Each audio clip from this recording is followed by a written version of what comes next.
Welcome to another episode of VNture podcast, your weekly source of visual novel goodness. I am Emar, and together with Tauros, we shall venture into another discussion about VNs. Today, we have an honor of having a fellow content creator, one of the most renowned pillars of the community, as well as self-proclaimed weird wife lover. Welcome. It's a pleasure having you here, Ange. Hello there. I'm really happy to be here. As you said, I guess people tend to know me as the visual novel guy who likes weird or quirky girls. But yeah, I also have a YouTube channel where I mainly focus on visual novel news recaps called the Visual Novel Monthly Recap, where I kind of just talk about the news that happened in the previous month that helps people get informed, but I also have other videos like opinions and tutorials and stuff. But I've been following you guys' podcast since episode 1. I was been dying for a new VN podcast, so it's great to be on here as a guest. Thank you, Ange. Like you mentioned, you've been around the visual novel content sphere for a very long time, producing all sorts of videos and tier lists, and even participating on podcasts as well. How did you first get into visual novels, though, all those years?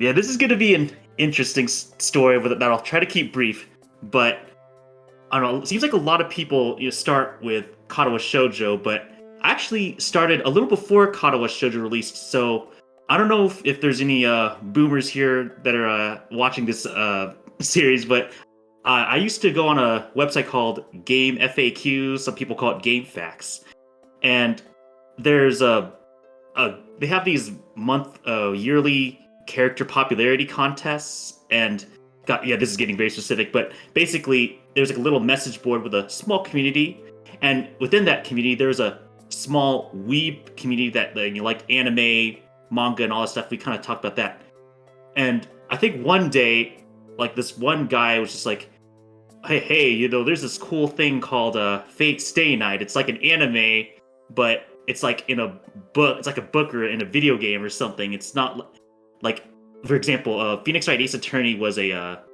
kind of popular game on that site.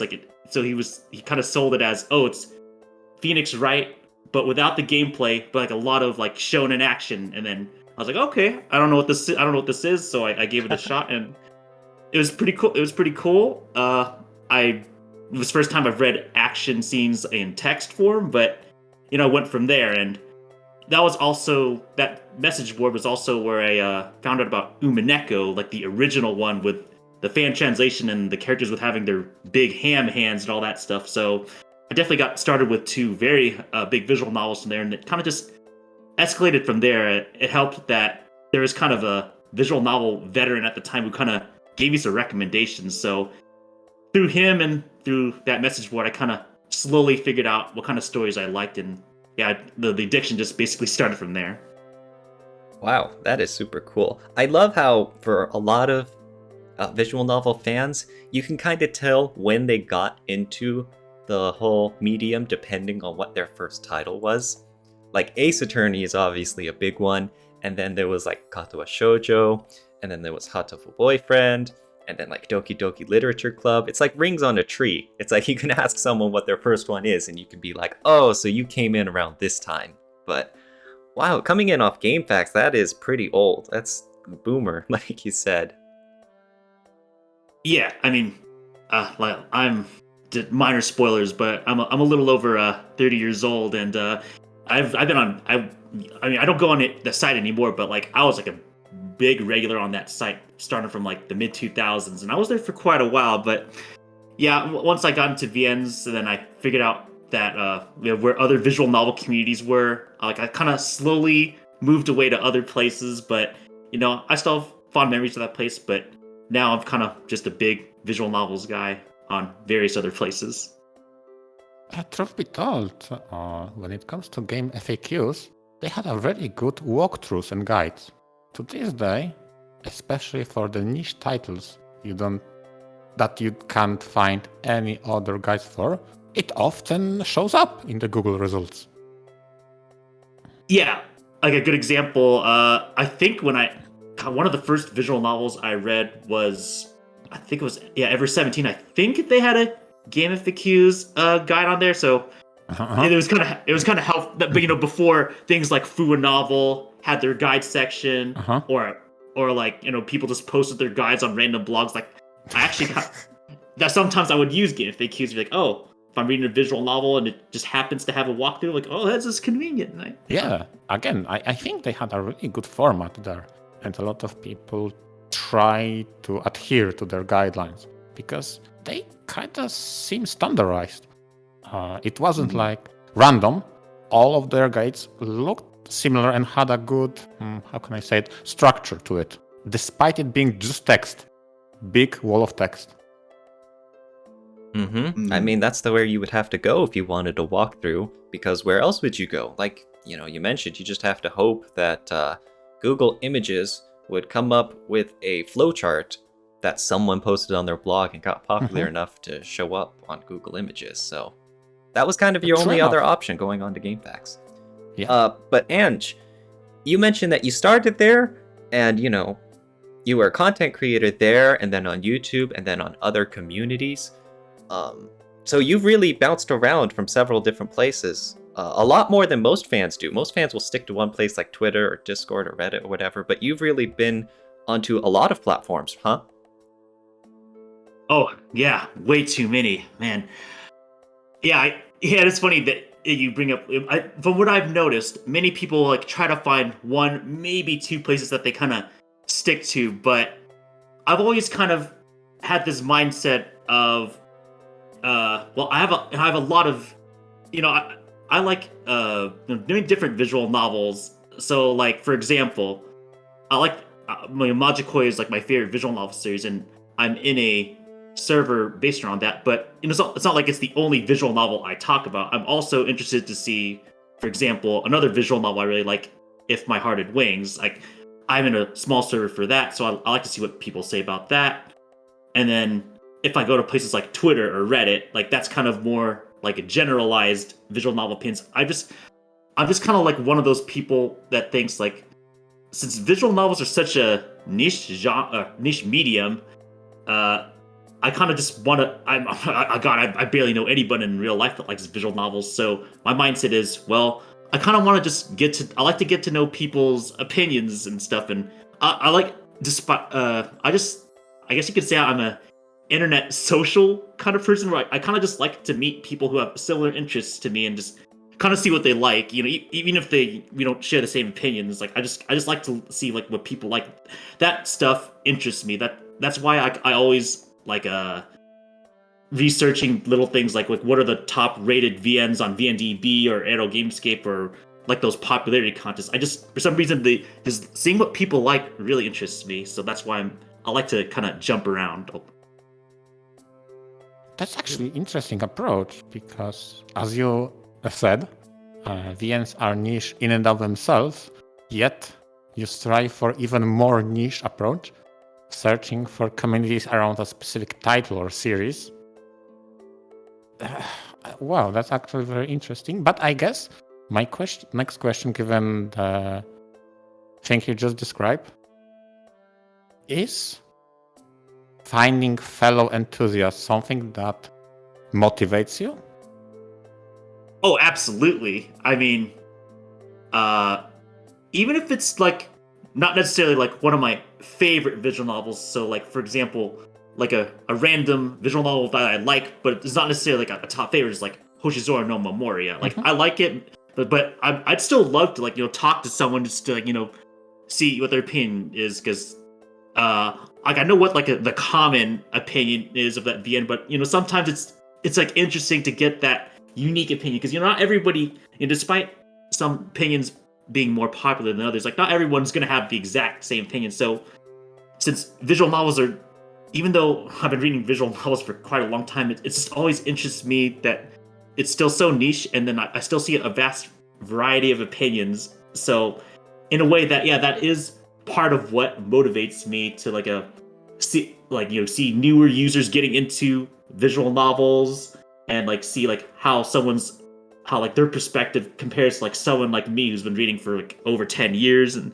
other things like and then like what we discussed about earlier, like where they started and how that can affect their perspective. That stuff just really interests me and kind of motivates me to keep watching other people's and getting to know other people's opinions and go in different communities. Speaking of which, you mentioned, all of that about other people's opinions and reading titles on your own, but how do you decide on the next VN you want to read?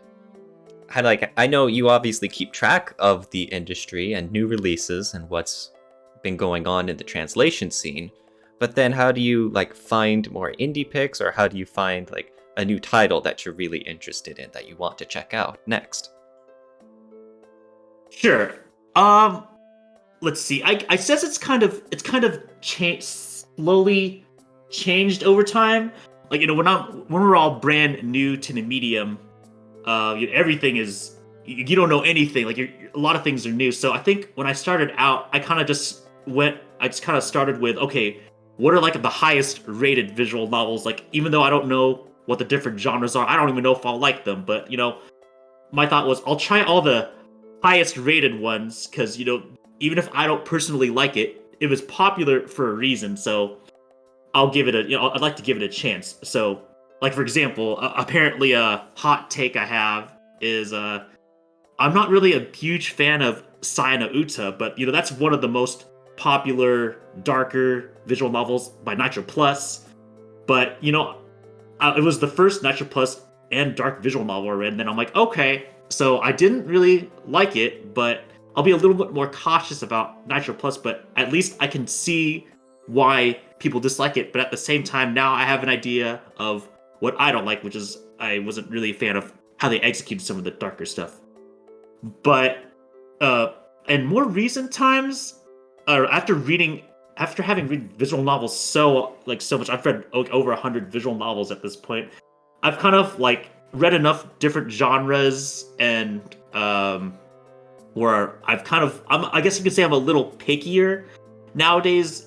It's I can kind of just go based off gut and just minor research through VNDB tags or something, or maybe if a friend of mine or just acquaintance is like, hey, I think you would like this, or please give it a chance, then that would be a consideration. So yeah, I guess to summarize, it's a bit of what I perceive to be popular, and then now kind of a mix, and then mixed in with what I like based off the many visual novels I've tried at this point. Does reading those popular VNs made you become a content creator? How did that happen? Yeah, I guess reading all the popular visual novels was certainly a minor catalyst, because like I said earlier, I kind of like to keep track of both, I guess, what people like, and I guess now what people know. So as I believe you mentioned earlier, yeah, I was a content creator, not for visual novels before. I was a kind of a big fighting game fanatic for a little while. I'm still in a little bit, but okay. I made some not video guides, but text-based guides for certain characters, because especially when the game was new and people didn't know anything. And sure. I kind of realized, making the little thing, I kind of like the idea of making things that help people learn something, or help me, they'll find out something they didn't know. So I was part of another visual novel podcast that's unfortunately died out. It was called The Broadcast Club. My role on that podcast was... one of the roles I had on that podcast was compiling visual novel news, because basically the idea of that podcast was we picked a topic kind of similar to what you guys do, talk about it for, I don't know, 20 to 30 minutes, and then end the podcast with the news. But then right around when the podcast was kind of, we were, things weren't aligning, and we couldn't really continue, I was like, you know what? I have I did kind of I realized I was having fun researching like what all the news is. So I'm like, why don't I just make my own YouTube, kind of go solo, because I had the time.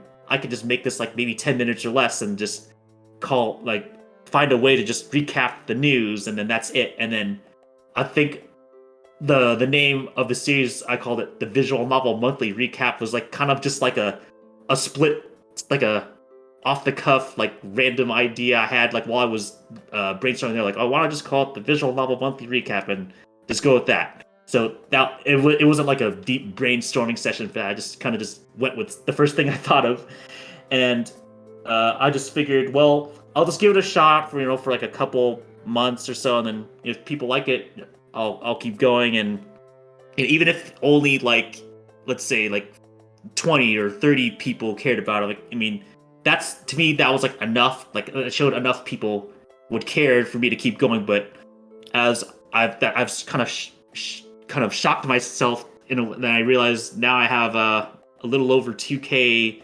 subscribers now, and I guess a lot of people do care about that stuff. So like, well, that certainly keeps my motivation to keep going. Oh, absolutely. Yeah, you mentioned that whole thing of, if only 20 or 30 people are interested, then, that's great news. I know in a lot of social media platforms, you get the impression that anything under 1 million hits is a failure. And it's like, no, if you just imagine it as like 20 or 30 people in a room who are showing appreciation for the work you do, like, that's plenty, that's something to be proud of. On that note, I wanted to ask you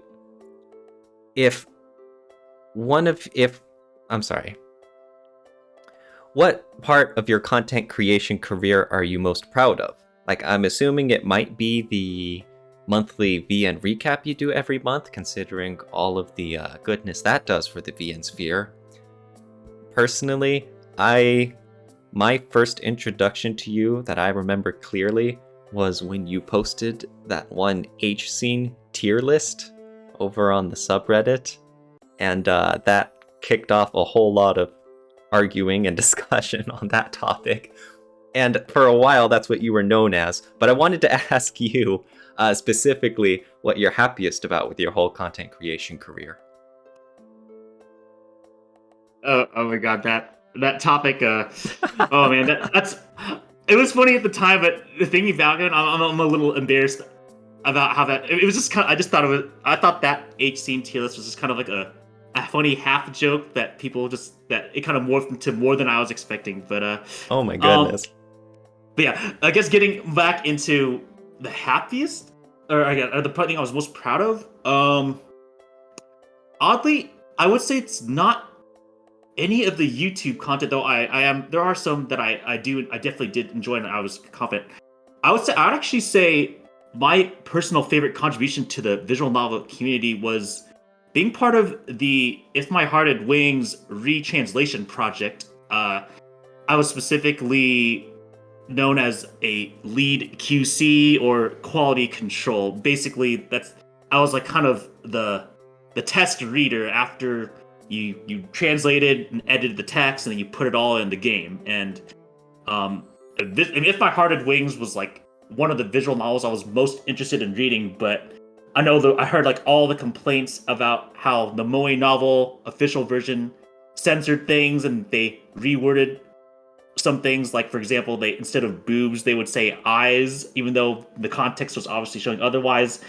And then there was Moe novel never provided an official 18 plus patch, and I don't know, people just had a bunch of other complaints. So I'm like, man, I was following the retranslation project for that, like right when it got announced, and then when they announced that they wanted some testers, I just jumped right in, like, man, even if for some reason this project doesn't work out, I feel like I have to contribute to like the translation team, at least in the translation aspect of the community, because I know that's like a huge part of the visual novel community, just waiting for that next big translation that people have been dying for. So I'm usually not one to like brag about stuff like this, but based on how like the QC part of the If My Heart Had Wings retranslation project goes, if I didn't like put like the work that I did it's likely that the retranslation patch likely either wouldn't have released, or it likely would have released in a state that would have been buggy, or had like a bunch of typos, that like a lot more typos than people would have liked to hope for. Oh, wow. Because, yeah, in translation projects, there's a lot more work that goes into it than just the translation, obviously. Like you mentioned, there's the QC, the editing, the programming, all that fixing. And so, yeah, from what you're describing, you really were an indispensable part of it, right? Yeah, I would definitely say so. God, I really don't want to. I really don't want to throw any shade. So, but basically, a lot of what I did was just.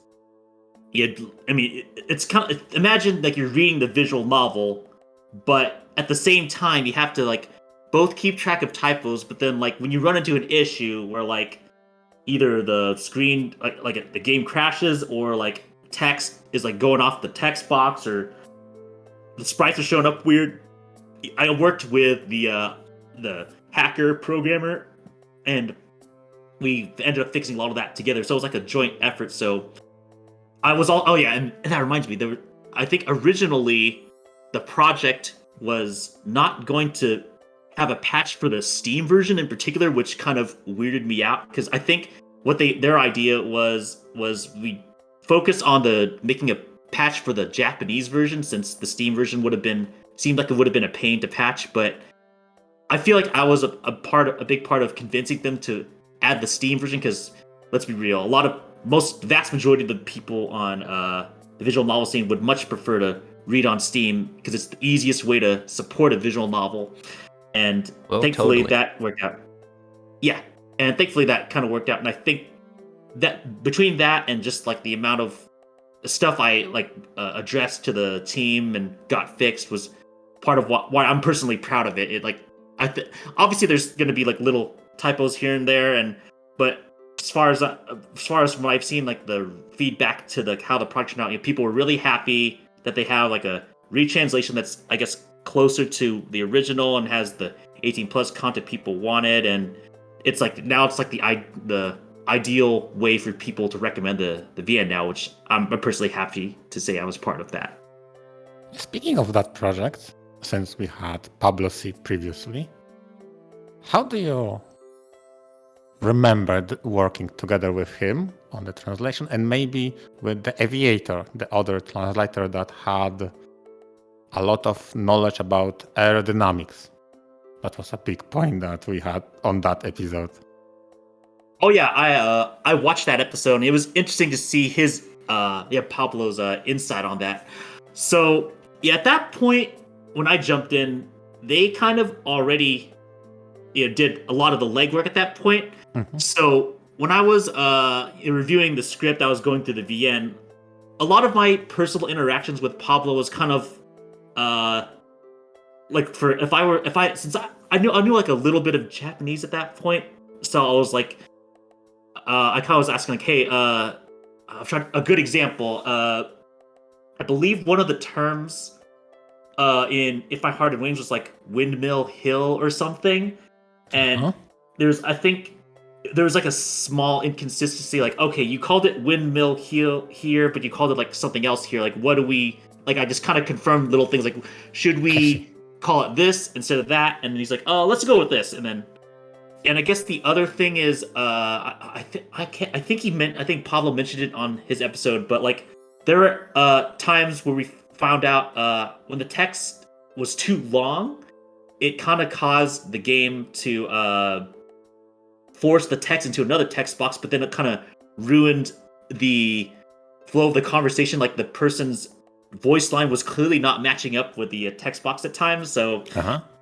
basically, when I would ask Pablo, like, okay, so what if we just like limit the maximum amount of text you put in a text box, and then I just said, it seems like we were working with the hacker, and I think the editor too.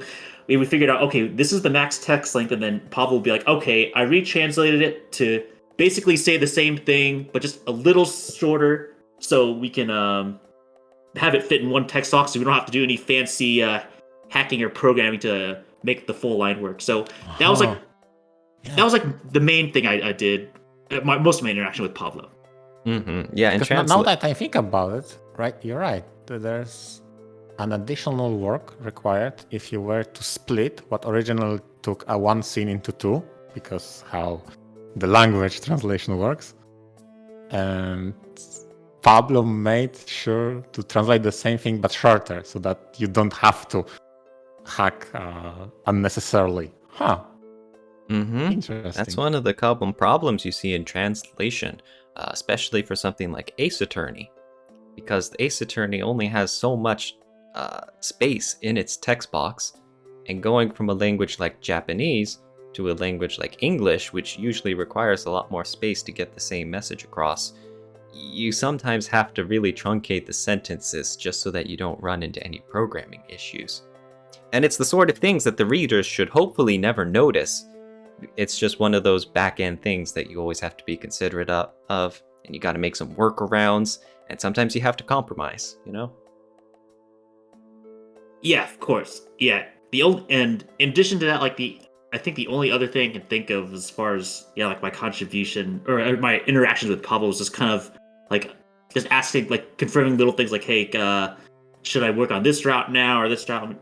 Otherwise, I felt like my interactions with him were pretty minimal outside like clarifying like translation, like little translations that I wasn't sure of, or that was basically the limit to that. Okay. I have a couple of questions of things you mentioned before. One thing was related to my question you answered about current and recent VNs you read and how they influence you to be a content creator. I guess that basically because you tend to post monthly news, and oftentimes you are on top of things, meaning you kind of read those novels and make reviews on them. Was that a reason?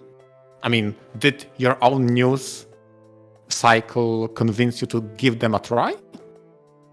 Or maybe as a hook for a discussion for those fellow VN enjoyers, you wanted to be on the most recent trends? So just to make sure you're kind of asking, like, part of why I got into like the new stuff is to have a reason to to stay on top of things and interact with people about them. Is that what you're asking? Yeah, that was certainly part of it. I believe I said this earlier. I just love interacting with fellow visual novel fans, and although I don't think that was one of the original reasons why I started like the news videos, but when I see like people that like make little comments about like the visual novel news that I talk about, like, this is like I kind of realized, this is a pretty cool way to like you said, kind of stay on top of things, because as far as me choosing a visual novel to read, I don't always jump on the newest visual novel that comes out. Like like many people, I have a backlog, and unfortunately, for better or for worse, I try to stick to my backlog, like reading the backlog before jumping into anything new, unless it's like something I'm like extra excited for. But I'm not gonna usually go out of my way to read something just because it's new. But I will definitely I definitely still like to keep track of like what's popping, like what's the new releases that people are hyped for. Like, for example, Alcana Extra 2 releases this month, and that's like the newest fan discs for that series that people were hyped for. And while I don't plan on personally reading that right away, I know people definitely love to see that it got released in English sooner than expected, and it's definitely cool. I definitely get excited seeing people be hyped for stuff like that, and being reminded that it exists, and seeing comments like that definitely at least continues to fuel my desire to keep going with content creation. I mean, fair enough. I just ask because you started by reading the most popular ones, and in recent times, seeing that you reviewed Amatsumi, did I say that correctly? Yeah. And Hoshizora. So those are pretty recent releases, so I wanted to know how your approach it is on that. Big reviews. Again, before reviews comes a point you have to read them. Right? Oh, yeah. You see, I would consider Amatsutsumi and Hoshimemo Eternal Heart kind of exceptions because Okay. Amatsutsumi was like something I knew about like a long time ago. Like when Sekai Project announced it, like, oh, this concept actually seems really interesting, and like it's kind of one of those gut feelings I had where if I read it, I had a feeling I would really like it, so I kept the concept on it. And as for Hoshizora no Momoria, I mean, that was like one of the first slice of life heavy visual novels I read, and like I said earlier, it's not like my favorite or far from it, but I still have some nostalgic memories from it. And given how the story ended, like there was like a route or two that were kind of a little cliffhangery, so like I really wanted to know what happened, but to put it in perspective, I basically waited like almost 10 years for that fan disc translation, and I was very, very, very, very patient on it, and that's part of why I got to reviewing that a lot sooner than expected, despite it being very new. Okay, fair enough. It's just when it comes to Hoshimemo, I think that's how they shortcutted that. I backed it on Kickstarter when it appeared, and since that day, I haven't touched it, especially given that they had a retranslation project going on. Or is it still continuing? I don't remember. There's that project is a little too folded. So yeah, I believe they're still making some translation fixes based on what people were complaining about, but there's also an HD version that released in Japan like about a year or two ago. The version currently on Steam is based on the original resolution, which is like an 800 by 600, but with this HD version, it's like full. I'm not sure if it's 4K, but it's definitely at least widescreen and looks pretty good.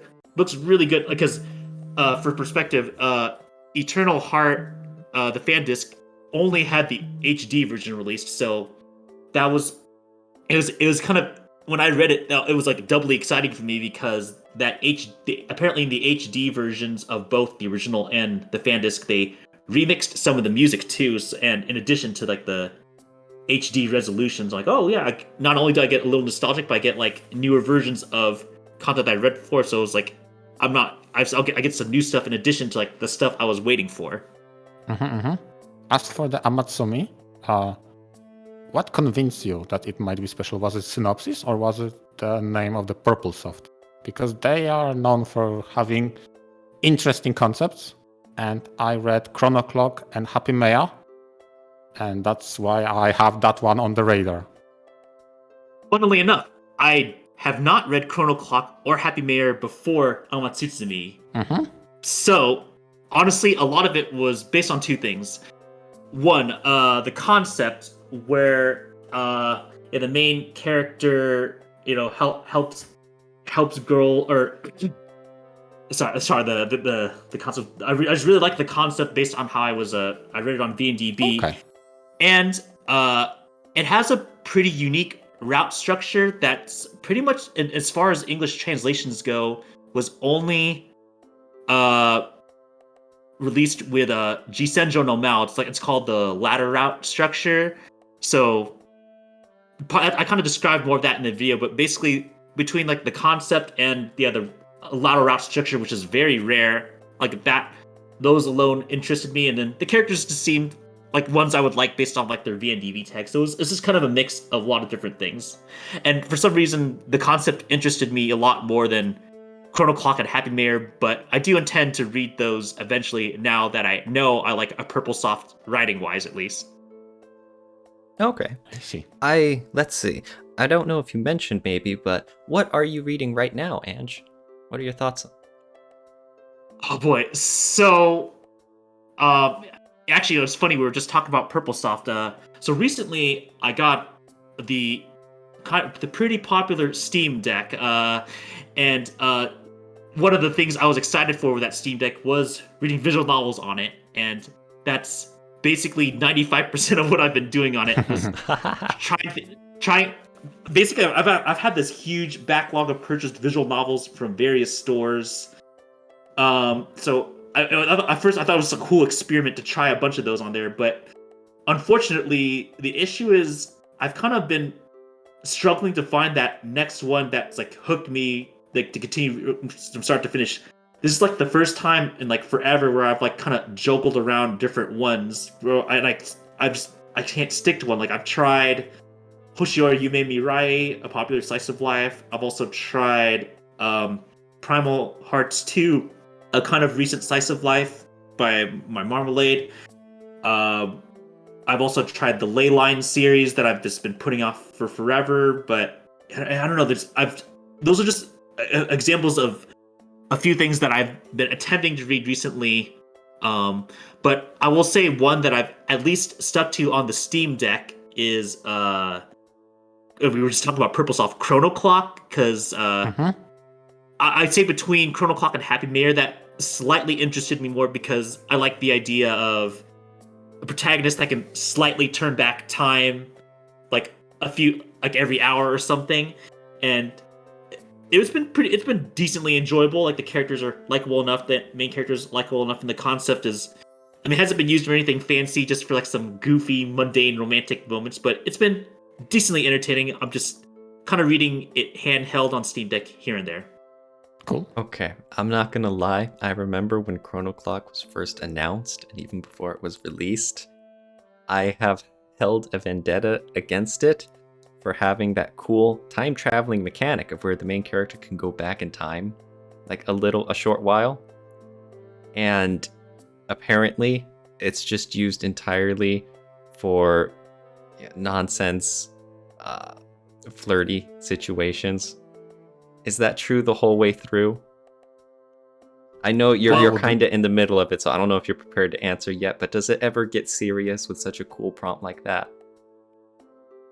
Well, I mean, I believe MR is actually, he can talk more about like the later specs, but at least from where I'm at, yeah, it's basically like you said, mostly used for romantic stuff. But I mean, I guess there's been like a few kind of sort of serious uses of it, but for the most part, no, it's mostly for goofy stuff. And I mean, the main thing with that time travel aspect is that you have like a 5-minute limit of how much you can go back in time anyway. So I guess I could see how it could be used in a potentially serious mode, but at least in my opinion, with 5 minutes and a relatively mundane high school slice of life, there's not too much you can do with it in a serious aspect yet. But who knows? It'll surprise me.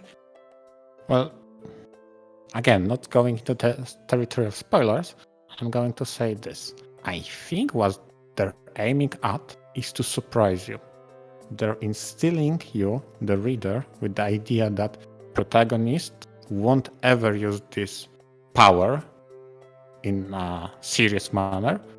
So that's why he keep doing in the most stupid and mundane things with it, and basically wasting the power.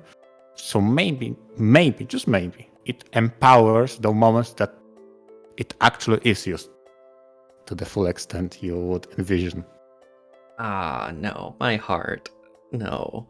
I don't think you need to set up with hours of perviness just to really sell us on how serious a moment is. There are plenty. There's Fair like enough. Even Steins Gate. You can look at that, and it's just there's a lack of time travel visual novels. I wish there were more. It's such a cool premise. Ah, my heart. It hurts. Fair enough. But I think at the very least they try to be different instead of copying what Steins Gate did. But I get your point, Taurus. I get your point completely. Now, given that today is a special episode, the Christmas one, how about we do something very special for this very occasion? And go behind the curtain, let's say. Ange, you had a list quite some time ago. A list of 10 things you would like to see in the visual novels community. And that marks our first interaction, if I recall correctly. Now, I listened to that list, and for the longest time I had an idea of podcast. Something to do, something more international than the project I did on Maid Radio. And that list kind of pushed me over the edge to finally start. My question to you is this. Are you satisfied? With this podcast? Yes? This is not going to be a shilly answer. I wasn't paid or anything, but actually, yes. I actually, no joke. I actually is pretty much at least what I personally wanted. I know there's some podcasts like that get like really fancy with like their effects, their editing, or like they have these goofy skits while they're talking, but I kind of like this kind of feels more like when I did a podcast like several years ago, where it's just kind of you'll talk about the topics and you'll have different themes, and you'll have like your little in jokes between each other, and it's goofy, but it doesn't like take over the conversation too much. It's just all about the visual novels and various topics. So I guess as someone who kind of inspired you to do it, I guess you could say I give you my seal of approval. Okay. Oh, thank you. Yes, I know you absolutely were a huge influence, even way back years ago when you were just creating various content for different communities. And this podcast was something I hoped could measure up to some of the projects and posts you've put out, Ange. So thank you. And more than that, I'm glad that you and all our listeners are enjoying it as well. I hope we're providing something that all of you are enjoying. Let me just say, hearing now that your response, let this be your Christmas present from us to you, Ange. Oh, thank you. Yeah, I mean, Christmas is a very happy occasion. I know even countries that don't believe in the religion that inspired Christmas, and it's like one of the happiest. I mean, there's that song that's the happiest time of the year, and I would say this is definitely a happy day, a happy episode, and yeah, I definitely enjoyed this episode so far. And thank you, of course, for being involved. Your presence is definitely a gift to us too. Thank you. Oh, yeah, thanks. Dang it, I'm really bad with taking compliments, but yeah, I'm glad you were I inspired you guys and all that stuff. As with all things great, there has to come to an end. So thank you very much for participating. Thanks all our listening for tuning in, and I hope everybody has Merry Christmas. Merry Christmas. And also, please look forward to next week. We'll have Ange on for another episode as well. Thank you all. Yep, see ya. Merry Christmas and happy holidays.